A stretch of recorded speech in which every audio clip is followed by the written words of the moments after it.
Vamos a ir a Lucas capítulo 12, por favor. ¿Cómo lo hacemos en esta iglesia local? Nos ponemos sobre nuestros pies. Yo leo una parte del texto y el último versículo lo leemos a una sola voz. La mañana de hoy, conforme al estudio que estamos haciendo, nos corresponden los versículos del 22 al 34. Lucas 12, versículos 22 al 34. Yo leo del 22 al 33 y de manera unánime leemos el versículo 34. Leo la palabra del Señor desde la Biblia nueva, desde la versión Nueva Biblia de las Américas. A sus discípulos Jesús les dijo: por eso les digo que no se preocupen por su vida, qué comerán, ni por su cuerpo, qué vestirán, porque la vida es más que el alimento y el cuerpo más que la ropa. Consideren los cuervos que ni siembran ni ciegan, no tienen bodega ni granero, y sin embargo Dios los alimenta. ¿Cuánto más valen ustedes que las aves? ¿Quién de ustedes, por ansioso que esté, puede añadir una hora al curso de su vida? Si ustedes, pues, no pueden hacer algo tan pequeño, ¿por qué se preocupan por los demás? Consideren los lirios, cómo crecen, no trabajan ni hilan. Pero les digo que ni Salomón en toda su gracia se vistió como uno de estos. Y si Dios viste así la hierba del campo, que hoy es y mañana es echada al horno, ¿cuánto más hará por ustedes, hombres de poca fe? Ustedes pues no busquen qué han de comer ni qué han de beber y no estén preocupados, porque los pueblos del mundo buscan ansiosamente todas estas cosas, pero el Padre de ustedes sabe que necesitan estas cosas. Pero busquen su reino y estas cosas les serán añadidas. No temas, rebaño pequeño, porque el Padre de ustedes ha decidido darles el reino. Vendan sus posesiones, den limosna, háganse bolsas que no se deterioran, un tesoro en los cielos que no se agota, donde no se acerca ningún ladrón ni la polilla destruye. Juntos.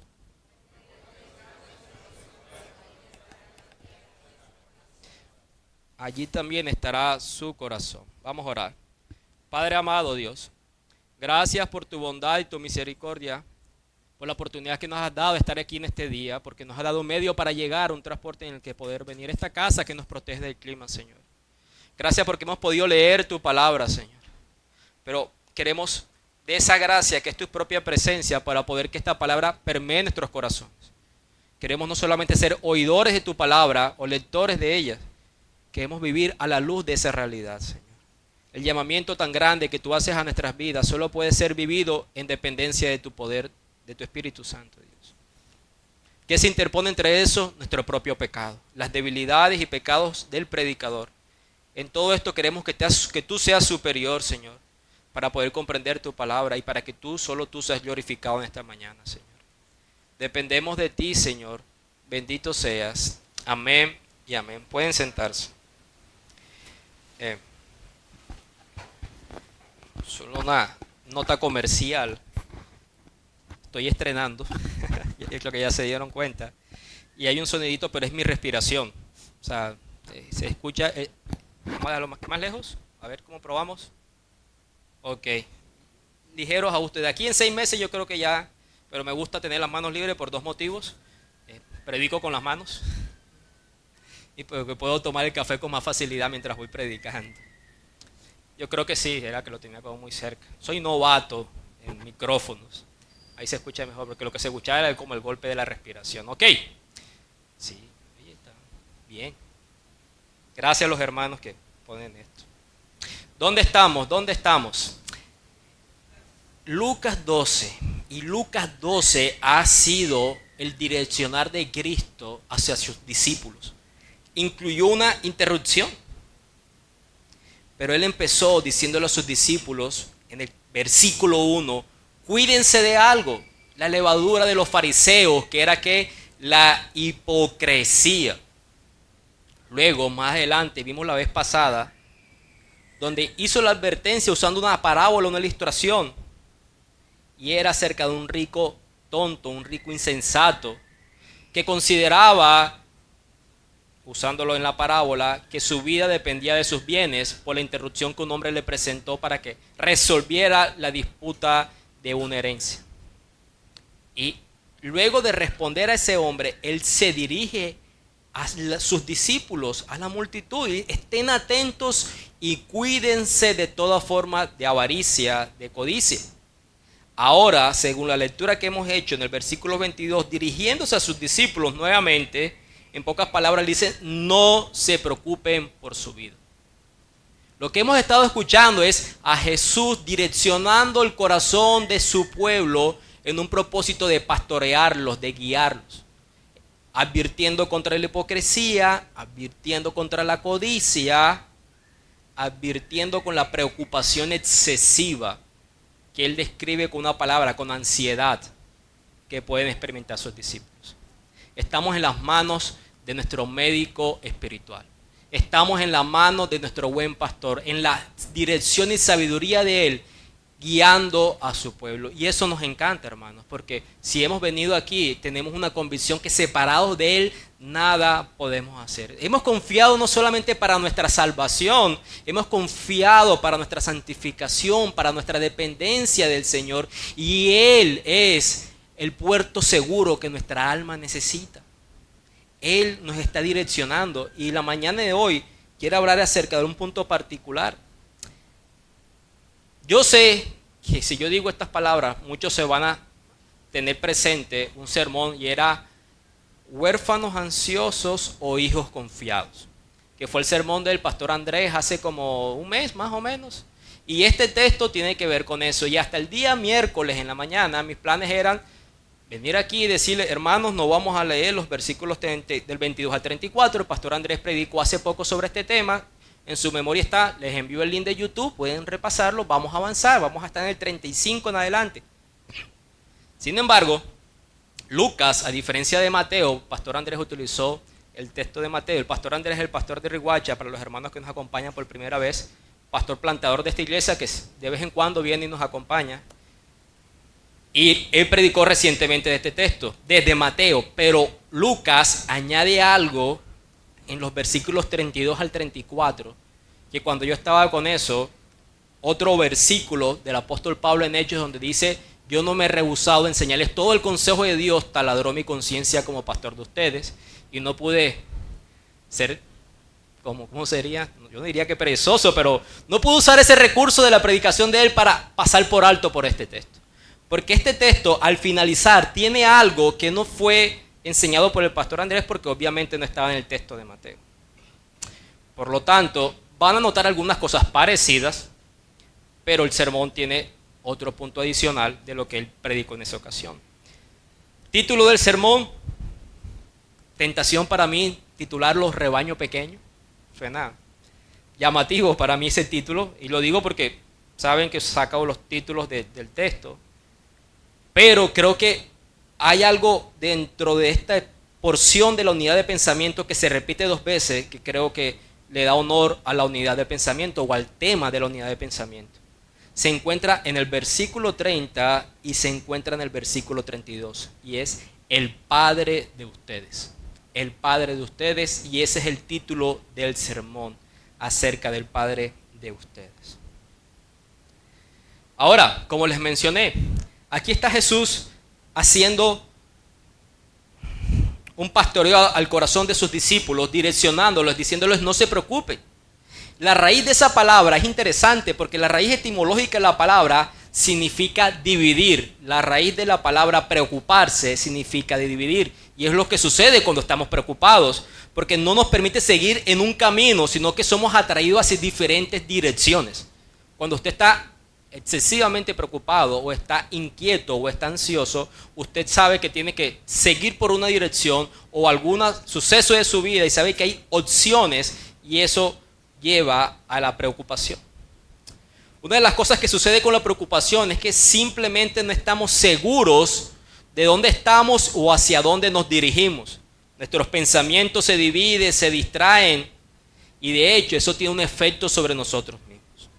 Nos dificulta completar incluso las tareas más ordinarias. Cuando usted está dominado por un tipo de pensamiento que le preocupa excesivamente, a tal punto de la ansiedad, cosas que usted haría con regularidad no las puede llegar a hacer. Cuando usted está esperando, bueno, los que son estudiantes y saben que están a la espera de esa nota, a ver si el sistema les va a aproximar. Espero que no sean de ese tipo de estudiantes. O cuando usted sabe de que salarialmente está complicado, que está pendiente de pronto que si puede obtener un trabajo. Cuando hay algo que domina sus pensamientos, lo cotidiano que era básico dejó de ser básico y se vuelve complejo, porque su mente está siendo dominada por otro tipo de pensamientos. Y en relación al ser discípulo de Jesús, a ser discípulo de Dios, la ansiedad o la excesiva preocupación impide que nuestra devoción incondicional, que es lo que Jesús está advirtiendo aquí. Quiero que sean la clase de hijos de Dios, el Padre de ustedes, que puedan vivir una relación con su Padre no determinada por la preocupación. Hablando de actividades cotidianas, un ejemplo de ellas, la oración. Yo espero que la oración sea una actividad cotidiana para ustedes y para mí. Cuando tenemos demasiada preocupación, aún hasta la oración, que debería ser cotidiano y en términos normales, deja de ser con esas características. Nos preocupamos tanto que dejamos de orar. Y por eso Jesús hace esta advertencia o hace este llamado a no preocuparnos excesivamente. Increíble que las palabras de Jesús en ese momento histórico, siglo I, tengan la misma relevancia que el día de hoy en medio de nosotros. Yo creo que muchos nos podemos identificar con esto. Y desde aquí, como miraremos más adelante, hemos tenido el mito de que el cristiano es alguien que no se preocupa, que no sufre de ansiedad. No es el propósito del texto. Incluso hay otros textos que corroboran que el cristiano sufre de preocupación o puede llegar a sufrir de ansiedad. El propósito del texto es cómo no sufrir de eso, sino cómo combatir cuando eso llega a la vida. De eso se tratan las palabras de Jesús. ¿Qué es lo que Jesús hace? O por lo menos como lo veo yo. Primero, lleva a sus discípulos a enfrentar hechos. Él hace una evidencia, unos hechos, y pone que sus discípulos vean esos hechos y respondan conforme a esos hechos frente a una realidad.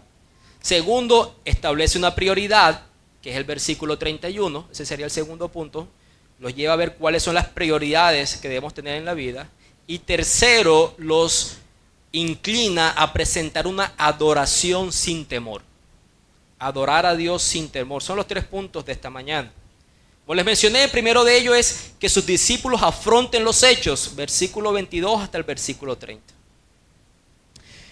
En el versículo 15 de la semana pasada, él dijo, la vida no consiste en los bienes. La vida de un hombre no consiste en la abundancia de sus bienes. En pocas palabras, la vida no se define por lo que tú tienes, incluso si tienes mucho. De eso no se trata la vida. La idea sería más bien, puedo dar el sentido a mi vida por lo que me ha provisto Dios, pero porque ha sido Dios quien me lo ha dado y no por la posesión. El sentido de mi vida es en ser rico para con Dios, fue la conclusión del versículo 21. No hacer de las posesiones el sentido de la vida, sino que las posesiones solamente son un medio y no es el fin. La vida del hombre no consiste en la abundancia de bienes. Y luego de hacer esa afirmación, entonces Jesús hace una advertencia contra sus discípulos. Tengan cuidado contra la avaricia. O antes de hacer la afirmación, la vida no consiste en sus bienes, hizo una advertencia. Estén atentos y cuídense de la avaricia. Y luego está diciendo, en el versículo 22, por eso o por tanto les digo que no se preocupen. Lo que les quiero decir, que la misma afirmación de la vida no consiste en los bienes, sirve para las dos advertencias. La primera es, cuídense de la avaricia, y la segunda es, no se preocupen. ¿Por qué? Porque la causa fundamental de la codicia y de la preocupación es la misma. Ambos surgen de una falta de confianza en Dios. El rico insensato de la parábola, mencionado en el versículo 20 como necio, era un hombre que no confiaba en Dios, que no dependía de Dios. Por eso él pensaba que él iba a poder disfrutar todo el tiempo que quisiera de lo que había acaparado. Pero ser codicioso y ser ansioso tiene el mismo origen, y es una falta de confianza en Dios. Esa es la conexión entre lo que vimos el domingo pasado y los textos de esta mañana. El segundo hecho que deja claro el Señor, el segundo hecho El primer hecho es que nuestra vida no consiste en la abundancia de nuestras posesiones, que fue el sermón pasado. El segundo hecho es que la preocupación es una realidad de la vida, que es lo que yo le decía. No podemos negar que como seres humanos experimentamos preocupación. El hecho no es de que usted diga de alguna manera mística, no me voy a preocupar, como muchos dicen, no me voy a preocupar por eso, no me voy a preocupar por eso. Así combatimos la preocupación. Y le añadimos teología. El Señor es soberano, pasará lo que el Dios quiera, como cuando Él quiera, como Él quiera.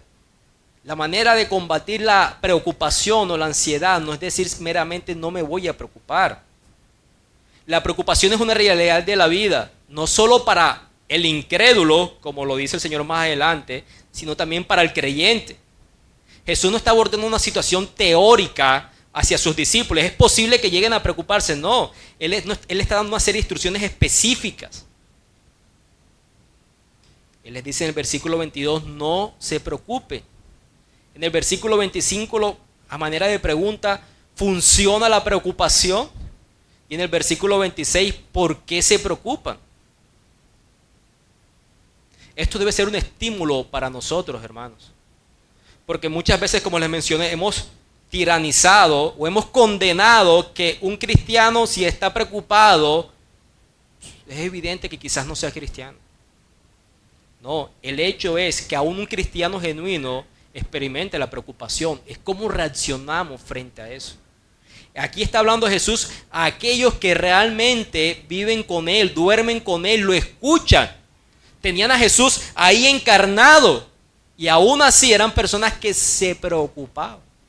Seguramente usted y yo pudiéramos decir, si yo caminara con Jesús todos los días, conociendo lo de los evangelios, si algo no enfrentaría, pudiera ser la enfermedad porque tengo mi médico aquí, y la preocupación porque he visto su protección en todo tiempo. Pues no. Así como ellos caminaron con Jesús encarnado, nosotros caminamos con el Espíritu de Cristo dentro de nosotros y enfrentamos la preocupación. Y eso está a lo largo del Nuevo Testamento. Recuerden las palabras de Pablo en Filipenses 4:6. No te preocupes por nada. Está diciendo, sé que enfrentas la preocupación. Pedro también escribe a los creyentes que estaban dispersos y dice, quiero que echen todas sus ansiedades, todas sus preocupaciones, todas sus inquietudes sobre Dios, quien es el que se preocupa por ustedes. El salmista en el Salmo 56:3 dice, cuando tengo miedo, en ti pongo mi confianza. Él no dice, yo no voy a tener miedo, sino cuando tengo, voy al lugar seguro para mi miedo. Y de eso está haciendo Jesús. Nuevamente, no es decir meramente no me voy a preocupar. Es saber que a la luz de la realidad de la preocupación que llega a la vida, hay un lugar como debe ser tratada la preocupación. En lugar de que la Biblia nos diga que los seguidores de Jesús no tienen preocupaciones, lo que nos está diciendo es cómo tenemos que lidiar con ellas para que no nos sobreabunde, para que no nos domine. ¿Y cómo lo hace Jesús? De una manera muy sencilla. Muy sencilla.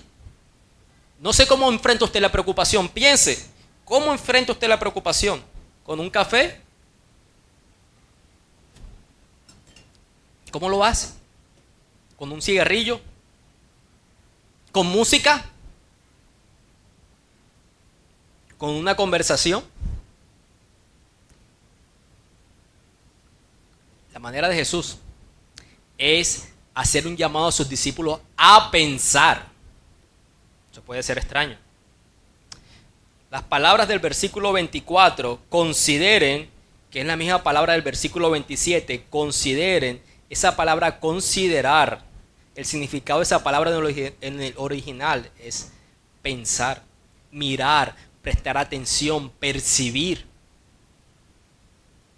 ¿Y cuál es el objetivo? ¿Hacia dónde está apuntando la mente de sus discípulos Jesús? ¿Qué es lo que Él quiere que consideren? Bueno, Él lo que quiere que consideren son hechos, para que esos hechos, es decir, la realidad, ayuden a ordenar el pensamiento de sus discípulos, para que no más bien esté su mente divagando en asuntos que no son reales, que es lo que es la preocupación. No nos preocupamos por la realidad, sino por los supuestos. Creo que fue el escritor Mark Twain que dijo, he tenido muchos problemas en mi vida y la mayoría de ellos nunca los he experimentado. Cuando yo he tenido la oportunidad de hablar con personas que sufren de ansiedad o que están preocupadas, yo siempre les he dicho una frase: ¿tú has notado que tu preocupación no es por lo que estás viviendo, sino por lo que crees que va a llegar a tu vida? Lo que nos preocupa no es la realidad, sino la idea de realidad que tenemos en nuestras mentes. Uy, un transformador se explotó por allá afuera. O son unas líneas o algo así. Pero bueno. El punto está, hermanos, que Jesús está llevando a sus discípulos a considerar, prestar atención, percibir, pensar, para que los pensamientos de ellos sean reorganizados frente a la verdadera realidad. Un tercer hecho, por eso les decía que en este primer punto les decía, afrontar los hechos. Un hecho número 3, solamente estoy leyendo el texto. Jesús está diciendo, Dios creó tu vida y tu cuerpo, que es el versículo 22 y 23. Y puesto que tu vida y tu cuerpo son más importantes que el alimento y el vestido, debes reconocer que si Él te ha dado un cuerpo, te dará un vestido y te dará una comida para sostenerlo. Recordamos que eso lo puso el pastor Andrés de manera muy clara, usando la palabra de Jesús. Considéralo, piénsalo en esta mañana. Una de las cosas que más trae ansiedad a nuestras vidas es la situación económica y tener relación con lo que comemos y con lo que nos vestimos. Pero piensa, ¿quién te ha dado el cuerpo? ¿Quién te ha dado el cuerpo? ¿Qué es más difícil, darle ropa al cuerpo o dar el cuerpo? Es el argumento que Jesús está usando aquí. ¿Tú crees que si Él te creó, te abandonaría en este punto donde necesitas comida y ropa para ese cuerpo? Yo creo que es tan sencillo que un niño respondería, ¿no? En cuarto lugar, en el versículo 24, Él dice, mira, Dios cuida de las aves y tú eres más valioso que las aves. ¿Ustedes se imaginan si los quieren contratar en una empresa y que les pregunten, ¿por qué debo contratarte? Y su respuesta sea, yo tengo más valor que las aves. ¿Cuál sería la respuesta de esa persona? Ustedes tienen más valor que las aves. Un quinto hecho es que tú no puedes agregar a tu vida. Versículo 25. Y aquí hay una diferencia entre dos versiones. Algunos lo traducen como quien puede añadir 1 hora al curso de tu vida, es decir, al tiempo. Otros la traducen como quien pueda agregar altura a su propio cuerpo. En una edad donde su desarrollo biológico ya terminó, yo creo que aquí estamos casi todos, a no ser que alguno todavía tenga menos de 20. ¿Quién puede decir voy a estirarme un poco más? Bueno, hoy en día se fracturan la tibia y el peroné para que el hueso se cree, le meten clavos y una experiencia supremamente dolorosa para darse unos 5 centímetros de altura. Pero hasta ahí. ¿Quién puede hacerlo? Entonces hay dos versiones. Unos hablan acerca del tiempo y otros hablan acerca de la altura física. En realidad el punto es el mismo. Funciona de cualquier manera. ¿Quién de ustedes, por preocuparse, puede añadir o altura o tiempo a su propia vida? Es más, yo muchas veces les he dicho, si la solución está en la preocupación, mantente preocupado. Y tú sabes, todo el mundo sabe que por estar preocupado las cosas no se solucionan. ¿Ustedes se imaginan eso? Que las cosas se solucionaran por estar preocupado y que fuera una opción de empleo. Necesitamos gente que esté preocupada porque el problema de esta empresa se soluciona con personas preocupadas. Eso no funciona en la vida. Hay un refrán que dice, mira, estar preocupado es como estar sentado en una mecedora. Te da algo que hacer, pero no te lleva a ninguna parte. Y ese es el punto que Jesús está planteando en este hecho. ¿Quién puede añadir algo por estar preocupado? Un sexto hecho, un sexto lugar, habla acerca de, a pesar de la breve vida de las flores, en el versículo 27.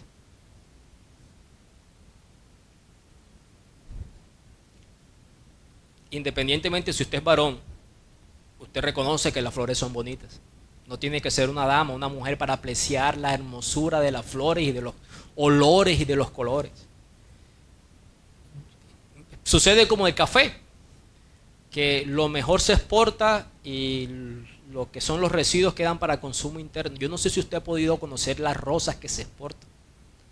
Y vemos las rosas que comercializamos aquí y las vemos hermosas, pero cuando usted tiene la oportunidad de conocer ese tipo de flores que son las que se exportan, imagínense que las mejores son las que salen y las que le regalan a usted aquí son las que quedan, no voy a decir que desecho porque van a dañar el detalle de los esposos hacia las esposas, pero no son las de la mejor calidad.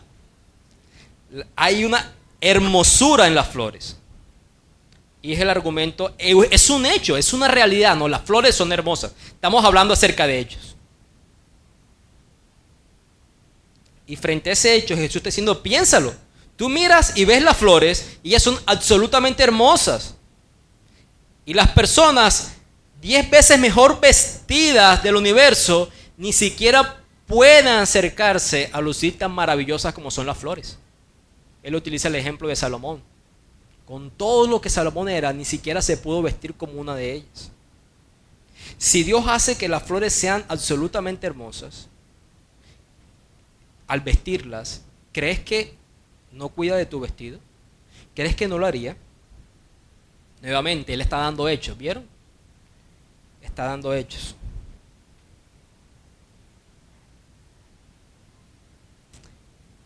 Está hablando de aves. Está hablando de flores, son hechos. Está hablando de otro hecho, por preocuparse quién soluciona. Está llevando los pensamientos a una realidad. En séptimo lugar, Él señala la raíz de la preocupación, que está en el versículo 28. Cuando Él les dice, hombres de poca fe, está describiendo el origen de la preocupación. Cuando un creyente se preocupa, y ya dijimos que llegaremos a ese punto todos, lo que estamos diciendo es, yo no confío lo suficiente en ti, Dios. Yo no confío lo suficiente en ti. En esta situación particular. Es lo que realmente está, no lo decimos con palabras, ¿no? No le estamos diciendo a Dios, la verdad, Dios, yo te estoy pidiendo, pero no confío en ti.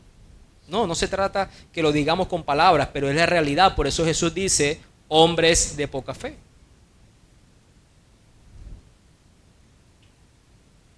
Ese argumento de hombres de poca fe de Jesús, o esa afirmación de Jesús, la hemos visto en otro escenario. En un escenario donde había hombres preocupados, en una tormenta, en medio de un bote que se estaba moviendo. Y Jesús, que no estaba preocupado, estaba dormido. Y llegan y lo despiertan. Y él los confronta. Jesús reprende los vientos, las olas. Y esa historia se la enseñaron a los niños hace poco y ahora Pedro, mi hijo, anda, calla, enmudece, dice. Pero no a mí, sino contando la historia. Y ellos dicen, wow, ¿qué clase de hombre es este que hasta los vientos y las olas le obedecen? Y los problemas es como estar en una barca que se tambalea. Y a pesar de que la Biblia nos enseña que si somos cristianos, su espíritu reside en nuestro corazón, vamos a Él diciéndole como que no vas a hacer nada, como si Él no tuviera el control.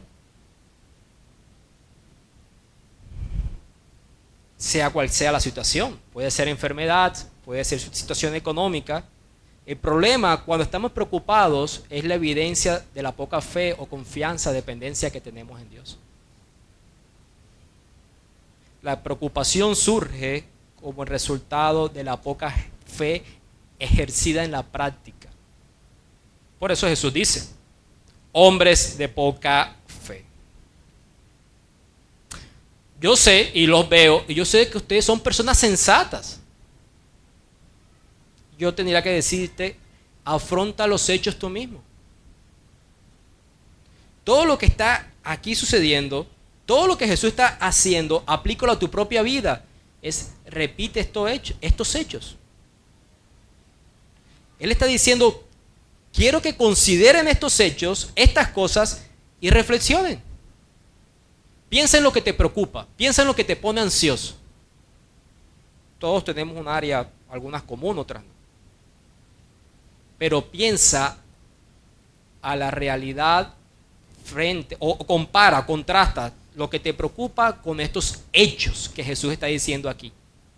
Ustedes lo vieron, la vida no consiste en la abundancia de bienes. Si Él te ha dado el cuerpo, ¿cómo no te daría la ropa y la comida para ese cuerpo?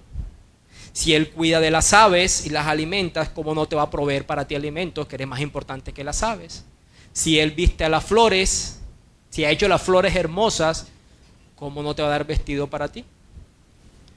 Frente a la preocupación, lleva a tu mente la realidad de estos hechos. Reflexiona, medita y aférrate a estos hechos. En un ejercicio práctico, por experiencias que he tenido, tanto familiares con ustedes, que son mi familia de la fe, en asuntos de tratar con personas ansiosas y preocupadas, en esos momentos de episodios extremos de ansiedad, que incluye deseos de salir corriendo. Los que lo han podido vivir entienden de lo que estoy hablando. Una de las cosas prácticas que el Señor me ha permitido comprender y ejercitar es llevar a la persona a establecer una conversación, pero que sea ella la que hable. Un estado de ansiedad es un estado donde los pensamientos te llevan a un escenario que no es real, que puede ser real, y eso emocionalmente te desestabiliza. Pero para tu cerebro, estoy hablando en un aspecto biológico, pensar y hablar no es tan sencillo al mismo tiempo. Cuando tú estás en un estado de ansiedad, lo que necesitas no es escucharte a ti mismo, es hablarte a ti mismo de estos hechos. Cuando tú empiezas a hablarte de estos hechos a tu mente no puede estar procesando pensamientos y ejecutando palabras al mismo tiempo. Cuando más pensamos, ¿en qué momento es? Cuando estamos en silencio. ¿Entienden la mecánica de lo que les quiero decir? Una manera de combatir la ansiedad no es escucharnos a nosotros, sino hablarnos a nosotros. ¿Y hablarnos qué? Hechos. Estos hechos que están aquí. Y en sentido práctico la mente empieza a regularse. Y esos pensamientos profundos de depresión acompañados de la ansiedad empiezan a ser dominados. Porque la mente no funciona que piense y hable al mismo tiempo de una manera donde tú puedas estar siendo dominado por esos pensamientos. Es lo que Jesús está haciendo aquí. ¿Estás preocupado? Háblate. Escúchame estos hechos, pero considéralos tú. Háblate a ti mismo. El origen de la ansiedad es porque nos escuchamos más a nosotros que de lo que nos hablamos a nosotros mismos. Y tenemos que hablarnos con hechos que son reales, con la verdadera realidad. Luego de que les he dicho, consideren estas cosas, reflexionen, miren estos hechos. Jesús lo ha dicho en los versículos 29 y 30. Ustedes no busquen qué han de comer ni qué han de beber, no estén preocupados. Son los incrédulos, los pueblos del mundo, son los que ansiosamente todas estas cosas buscan. El Padre de ustedes sabe que necesitan estas cosas, pastoreando nuestro corazón. Considera, y esa frase, el Padre de ustedes, sonaría como que Él tiene un padre y nosotros otro padre. No. Él no está diciendo el Padre de ustedes para hacer una diferencia entre dos tipos de padres, porque el Padre de Jesús es nuestro propio Padre, el Padre celestial. Él lo que está enfatizando es una relación filial, que somos hijos, así como Él es hijo. Él no quiere que vean la paternidad de Dios únicamente como, wow, es que Él es tu Padre y por eso tú has actuado de esa manera. Sino que Él es también nuestro Padre. Por eso hace esa expresión, el Padre de ustedes. Mi Padre es el propio Padre de ustedes. Y aquí reorganiza las prioridades, que es el segundo punto, versículo 31. Busquen su reino y estas cosas les serán añadidas. Recuerden, Jesús está viendo la preocupación de sus discípulos, la ansiedad que surge en ellos y que precisamente cuando somos personas preocupadas y ansiosas, las actividades cotidianas dejan de ser fácil de ejecutar. Y si tiene que ver con la devoción, la actividad en devoción y dependencia de Dios deja de ser fácil de vivir. Por eso Él está reorganizando las prioridades. La prioridad es busca su reino y las cosas serán añadidas. Parafraseándolas en un lenguaje sencillo sería, tú cuida mis cosas y yo me ocuparé de las tuyas. En palabras de Dios hacia nosotros. Abandona el lado del miedo y pasa al reino de la fe. Vamos a un punto de poder reconocer que Dios es capaz de afrontar todas nuestras circunstancias y no nos permitamos sentirnos tan orgullosos como para asumir que en realidad hemos encontrado algo aquí que Dios no puede afrontar. No hay un escenario que podamos decir, esto supera a Dios. Si caemos en eso en la práctica es precisamente por desconocimiento de Dios. Por no tener la fe suficiente en nuestro Dios, en un punto incluso una fe racional.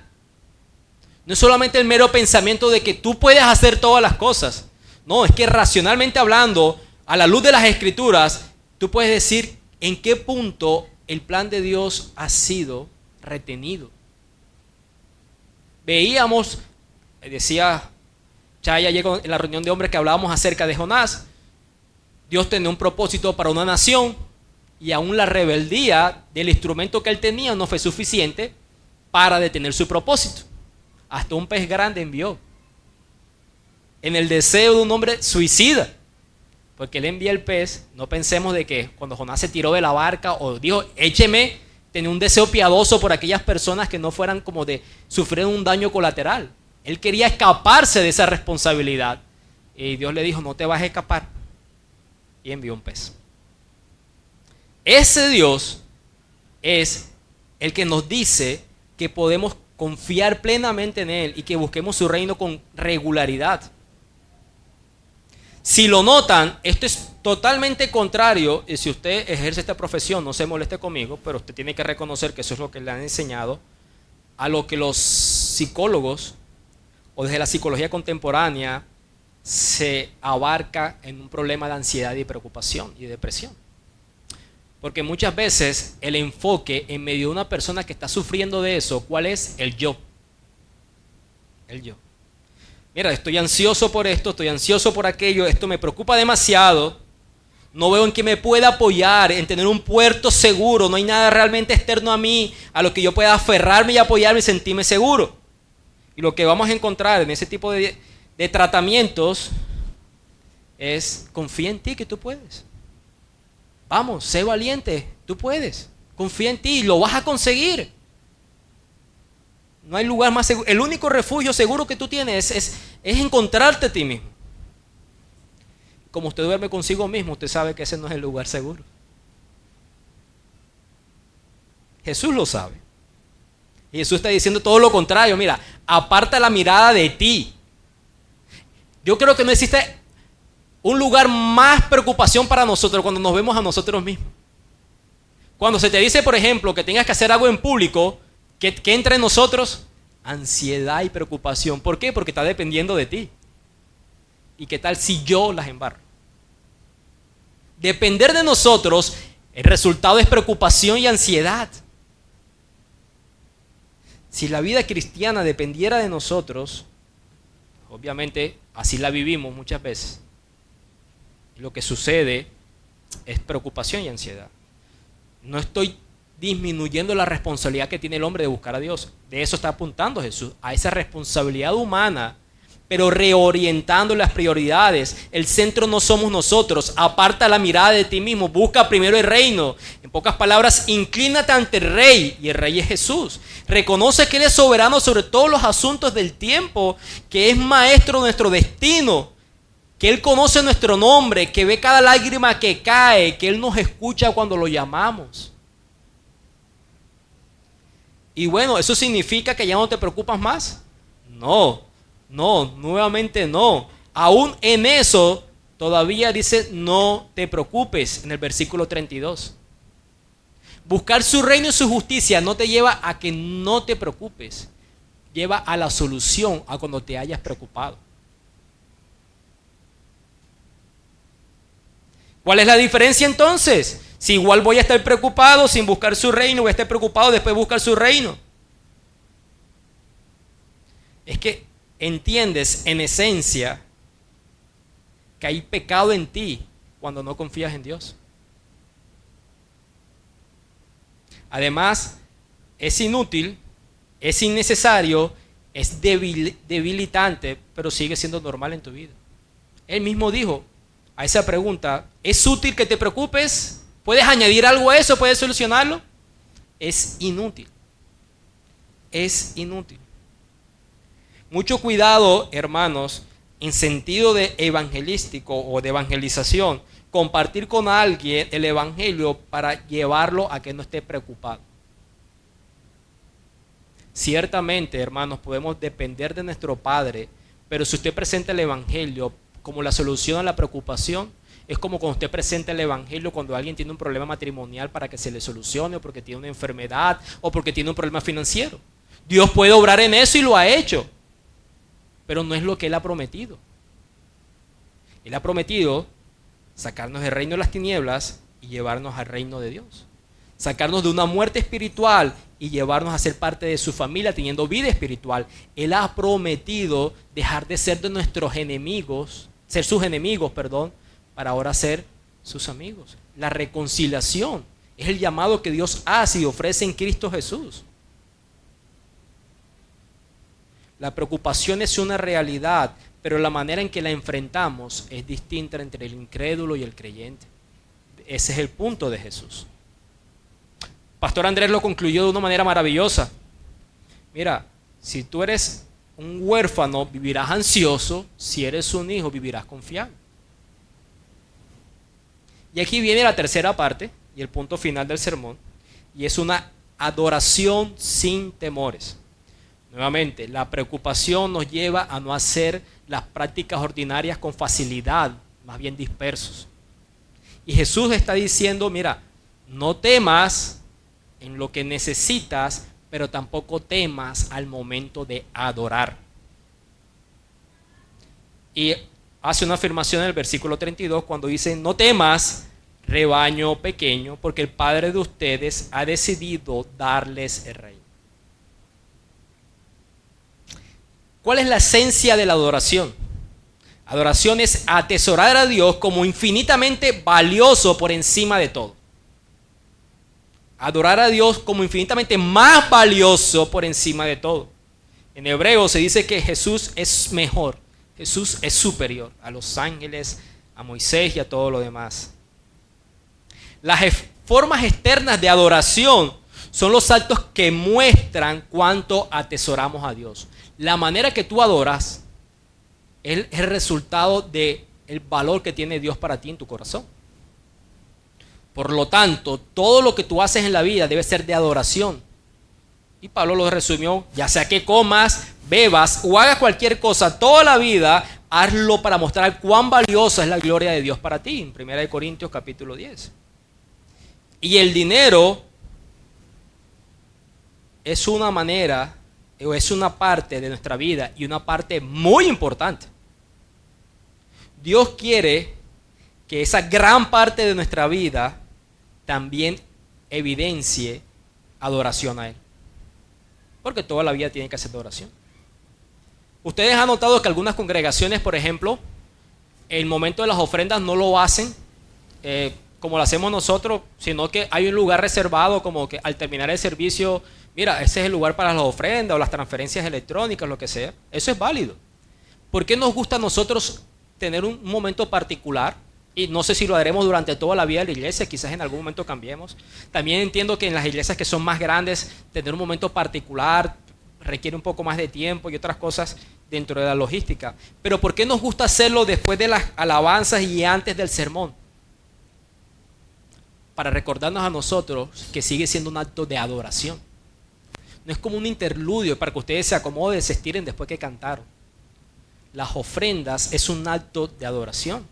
Porque todo lo que hacemos, comamos o bebamos, adoramos a Dios y lo hacemos con dinero. Y de eso trata esta porción del texto. De los versículos 32 al 34 trata de eso.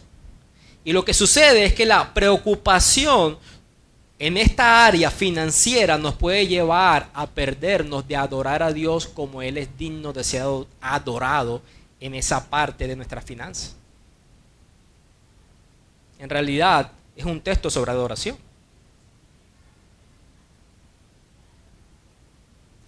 No temas, no te preocupes, no tengas miedo, versículo 32.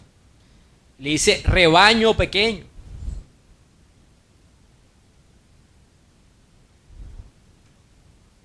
Cuando tememos, estamos olvidando parte de la característica o del carácter de Dios. Cuando tú dejas de tener miedo, cuando el miedo no te domina, sería mejor la expresión, estamos mostrando que valoramos a Dios como nuestro pastor. Esa expresión rebaño pequeño está diciendo que somos ¿qué? Su rebaño y que Él es nuestro pastor. Salmo 23, ¿no? El Señor es mi pastor, nada me faltará. No me faltará nada de lo que realmente necesito. No temas adorar a Dios con tus finanzas y no olvides que Él es tu pastor. Cuando no tenemos miedo en adorar a Dios con nuestras finanzas, estamos también valorando a Dios como nuestro Padre. Porque luego de decir rebaño pequeño, dice el Padre de ustedes. No solo somos su pequeño rebaño, no solamente somos su redil. Si Él es nuestro Padre, nosotros somos ¿qué? Sus hijos. Nada de que si Él es nuestro Padre, nosotros somos Padre Junior. O ese tipo de doctrinas de que como Él es Dios, nosotros somos Jehová Junior. No. Si Él es nuestro Padre, nosotros somos sus hijos. Y el significado de eso queda claro en el versículo 30. Hay una diferencia entre ser sus hijos y los que no son sus hijos. Unos tienen ansiedad por las posesiones, otros tienen un deseo de búsqueda de su reino y de su justicia. Cuando no tenemos miedo, además de valorar a Dios como nuestro pastor y como nuestro Padre, también lo estamos viendo como nuestro Rey. No temas, rebaño pequeño, porque el Padre de ustedes ha decidido darles ¿qué? El reino. Si quiere darnos el reino, porque Él es el Rey. Esto añade un elemento de poder en el carácter de Dios y que podemos confiar en Él. Pastora, no, el término pastor, que somos su rebaño pequeño, habla como acerca de cuidado, ¿no? Padre tiene una connotación como de amor, una relación filial. Pero al decir que Él nos ha dado el reino, que Él es nuestro Rey, habla acerca de poder, de soberanía, incluso de riqueza. Podemos confiar en Dios como nuestro Padre, como nuestro Rey, como nuestro pastor. No tememos entonces de adorarlo con nuestras finanzas. Al mismo tiempo, no tememos adorar con nuestras finanzas. Estamos considerando lo generoso que es Dios. Porque dice, no solo dice, porque el Padre de ustedes les ha dado el reino. Dice, ha decidido. Ha decidido. Otras versiones apuntan que lo hace con alegría.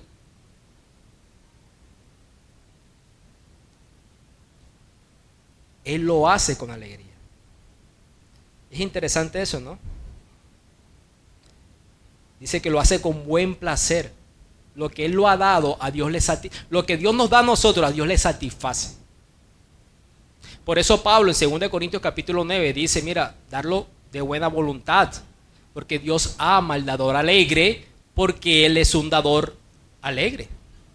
Es el carácter de Dios que su generosidad no solamente no es mezquina, sino que su voluntad al dar es con alegría. Y si usted es hijo de su Padre Celestial, Él espera, como dice otro texto, que lo imiten y que cuando lo imitemos seamos dadores alegres. Y cuando usted ha comprendido que eres su pastor, su Padre, su Rey, que Él se satisface en darle a ustedes, entonces Jesús dice, vendan sus posesiones, den limosna, y eso es un impulso o un camino hacia la simplicidad en vez de la acumulación de la vida. El cristiano debe ejercitar un tipo de vida no por la acumulación, sino hacia la simplicidad. Es un fuerte impulso hacia la simplicidad. Y Él lo manifiesta como, vende tus bienes, da la caridad, da limosna, haz un tipo de bolsa que no se deteriora, un tesoro en el cielo que no se agota, donde no se acerca ningún ladrón ni la polilla destruye. Ahora, vende tus posesiones. Obviamente, esto puede ser un escenario perfecto para decirles que entreguen todo lo que tienen y entréguenselo a. Ustedes conocen ese tipo de predicación. Él está hablando en un momento particular a sus discípulos, donde sus discípulos, por el tipo de vida que están caminando con Jesús, no tengan solvencia económica en el momento. Sin embargo, le está diciendo, aún con lo que ustedes tienen como posesión en ustedes, presenten adoración a Dios. Estas personas no eran ricas, no tenían muchas posesiones, sin embargo le dice, vende sus posesiones. Tampoco dice cuántas posesiones deben vender. Si no tienes cómo dar de lo que tú tienes, despréndete para que adores al Señor. No es que tú te ganas el cielo por medio del dinero. Piensa en la historia de Zaqueo. En la historia de Zaqueo, en ese punto particular, cuando Jesús lo conoce en Lucas 19, mira, Señor, yo doy la mitad de mis bienes a los pobres, si he defraudado a alguien algo, le devolveré 4 veces esa cantidad. En ese punto Zaqueo dio el 50% de sus bienes. Pero lo había hecho después que el Señor había obrado en su corazón. O sea, no lo hizo para ganar al Señor. El Señor había decidido ir a él. Bernabé en Hechos capítulo 4 vendió un campo que tenía, trajo el dinero y lo puso a los pies de los apóstoles. Por lo menos vendió uno de los que tenía. Él no vendió todo. La Biblia no nos dice cuántas posesiones vender, pero sí nos dice por qué debemos dar. Y lo leíamos cuando estábamos en el momento de las ofrendas, para dar limosnas. Es decir, para mostrar por medio del dinero amor a aquellas personas que tienen necesidades en la vida. Y sin el Evangelio, tienen una necesidad también de la vida eterna. A sus discípulos particularmente es un mandato, si no tenían una solvencia económica, aún de sus posesiones. Si era la capa, que tenía una de más, intenta venderla para que traigas una ofrenda, ayudar a quien tiene necesidad. El punto es, hermanos, que siempre debemos estar dispuestos a la generosidad, más que al recibir. Ese es el punto. No les dijo, toma algunos de tus ahorros y da, sino más bien vende algo y da. Estas personas vivían cerca del límite de no tener dinero en efectivo para donar, y para poder ejercitar esa adoración, vendieran algo. Para nosotros, ¿cuál es el punto? El punto es que hay un poderoso impulso en la vida cristiana hacia la simplicidad en lugar de la acumulación. Cuando tú atesoras a Dios como pastor, como padre y como rey, tú ves tus posesiones como un instrumento para adorarle y no para acumularlas. Y lo hacemos como confiando en Dios. El corazón del hombre se mueve hacia lo que valora. Esa es la conclusión del versículo 34.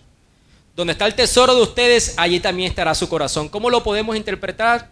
Leyéndolo al revés. Donde está tu corazón, ahí está tu dinero. ¿Adoras a Dios con tus posesiones? ¿Adoras a Dios con lo que tú tienes? Si tu corazón está en Dios, lo vas a hacer. Si tu corazón no está en Dios, no lo vas a hacer. La excesiva preocupación nos lleva entonces a ser flacos, a ser ligeros en la adoración a Dios que tiene que ver con nuestras finanzas. Déjame darte una ilustración final para que te des cuenta cómo luce el depender de Dios para adorarlo con nuestras finanzas. Imagínate, yo sé que la Biblia, esto es una ilustración que tiene que ver con un juego de azar. Yo sé lo que la Biblia dice de los juegos de azar, pero por algún momento no pienses en lo que la Biblia dice acerca de los juegos de azar. Imagínate que hay un juego de azar, el más famoso del país. Esto no es una publicidad pública pagada, pero para que ustedes tengan claro, puede ser el que empieza por va y termina en loto. Que es como el que más, no es el mero chance de la esquina, sino el que más da dividendos al momento de jugar. Todos conocemos un poco la mecánica de eso. Supongamos que la compra de un ticket para este juego cueste 10,000 pesos y ustedes conocen las altas probabilidades que se necesitan de poder llegar o las probabilidades escasas que tienen de poder llegar a eso. Pero por una única ocasión van a cambiar la metodología del juego. Ya no solamente se va a decir que este juego va a jugar a nivel nacional, va a jugar en Valledupar. El ticket ya no vale 10, vale 50,000 pesos. Bueno, Valledupar, 50, ya no es todo a nivel nacional. Recuerden, no piensen lo que dice la Biblia acerca de eso. Pero ya no solamente dicen que en esta única ocasión va a jugar en Valledupar, sino que va a jugar en un barrio específico y usted vive en ese barrio. Y el ticket va a costar 500,000 pesos. Bueno, 500 son 500, pero la Biblia no me habla nada de los juegos de azar en la suposición. Y va a ser en mi barrio. Ahora, ya no solamente va a ser en tu barrio, sino que va a ser en tu cuadra. Pero el ticket vale 1,000,000. Bueno, 1,000,000 es 1,000,000, pero ¿cuántos somos aquí en la cuadra? ¿Cuántas casas? Se dice entonces que no solamente va a jugar en esa cuadra, sino que hay dos, no solo un número ganador, sino 2 números ganadores.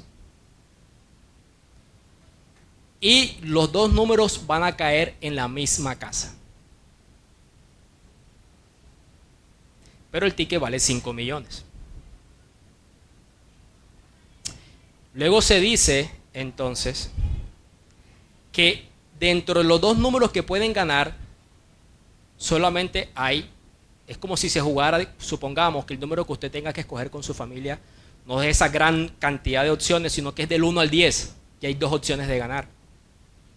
Y el ticket vale ya 10 millones de pesos por cada persona que va a jugar. La pregunta sería, ¿usted lo compraría? Sea honesto, por favor, no me responda. Yo los estoy viendo y a medida que las probabilidades mejoran, el costo de la inversión ya no lo vemos tan descabellado. ¿Saben por qué? La seguridad del resultado no te da miedo invertir en eso. ¿Qué ha hecho Jesús durante todo ese texto? Tu inseguridad te ha llevado a no adorar a Dios con las finanzas. ¿Cómo lo argumenta o cómo trata el corazón inseguro del hombre diciéndole, Él es el Padre de ustedes? Confía en Él. ¿Por qué temes? Eres incrédulo. Yo apliqué el juego para mí y también llegué a la misma conclusión. Sí, yo hubiese hipotecado no sé qué cosa para comprar el ticket. Yo estoy exponiendo, pero mi corazón es el de ustedes también. Yo también soy discípulo de Jesús. Y por eso es que le estoy dando la ilustración. Y por eso fue que quise abordar este texto y no pasarlo por alto. Si en medio de esta exposición usted pudo estar cabeceando, si algo quiero que quede en su corazón es, no somos adoradores a Dios con nuestras ofrendas porque no tenemos seguridad en Él. Como en el ejemplo que les puse, que si pudiéramos ser de mayor inversión confiando en el resultado, donde las probabilidades mejoraron. Y si algo les puedo decir, hermanos, que mi Padre, mi pastor y mi Rey es mucho más seguro, infinitamente más valioso que un baloto. Vamos a orar. Padre Señor, bendito seas por tu misericordia, por tu compasión para con nosotros, Señor. Vienes tratando hace unos domingos atrás, advirtiéndonos de la hipocresía, advirtiéndonos de la codicia y pastoreando nuestro corazón acerca de la preocupación de la vida. Al mismo tiempo nos llevas a considerar, Dios, que ese temor nos priva de adorarte con excelencia, aún en lo que significa las finanzas. En este punto consideremos nosotros cómo somos al momento del dar. Cómo somos nosotros en lo que significa ser ricos para contigo. Y pastorea nuestro corazón, Señor, santificando nuestro corazón, para que realmente podamos disfrutar tu paternidad y el miedo, Señor, no sea lo que se interponga en depender de esa relación filial de ti. Bendito seas Dios. Amén y amén.